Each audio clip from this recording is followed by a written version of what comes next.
In the heart of a bustling African city, there was a boarding school that rose like a fortress among busy streets and street lights. Epiphany Boarding School was renowned not just for its excellent teaching, but for its discipline and the whispers that students carried about its ancient walls. Among the many students who arrived one rainy evening was Adaora, a quiet girl with eyes that seemed too knowing for her 16 years. She carried her bag with trembling hands, her uniform soaked, and the curiosity of others followed her silently. From the moment she entered the hostel, strange things began to happen. Doors creaked when no one touched them. Shadows twisted unnaturally in the dim light. And sometimes, if a student dared peek into the hallway at night, they thought they saw a flicker of golden scales along Adaora's arms, though she appeared perfectly human in daylight. One night, after lights out, Adaora wandered to the school library. The librarian had long since left, and the hallways were silent except for the tapping of her shoes on the polished floors. Her eyes were drawn to a corner of the library she had never seen before. Dusty shelves held books bound in dark leather, covered with strange symbols. Her fingers trembled as she pulled one tome from the shelf. It was heavy, old, and smelled of incense and time itself.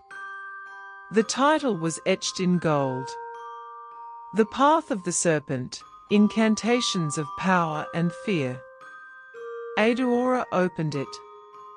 The pages whispered secrets to her mind, telling of a curse laid upon certain families long ago, children born under the seventh moon, destined to awaken a serpent power within themselves.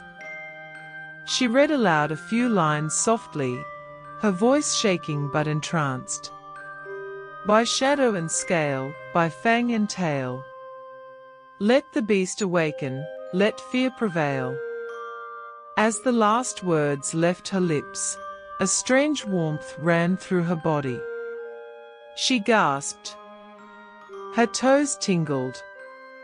Her legs felt heavy, elongated. When she looked down, faint golden scales shimmered along her skin. Her spine twisted unnaturally. Her heart raced. The transformation had begun. By the next night, she was half human, half serpent.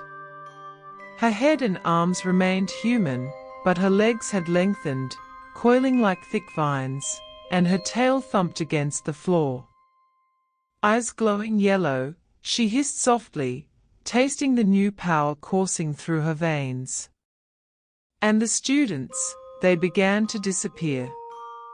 It started with Chika, a boy who had always teased her in class. One night, he was found paralyzed in his bed, unable to move, his face frozen in terror. Adaora had slithered into his room while he slept, her tail brushing his feet, eyes hypnotic, her fangs just brushing his arm before she withdrew. He could not scream. He could not run. Rumors spread like wildfire. Adaora, she is not like us, whispered some.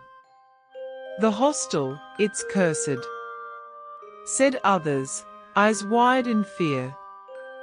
Tamiwa, her closest friend, noticed the changes but could not bring herself to confront them.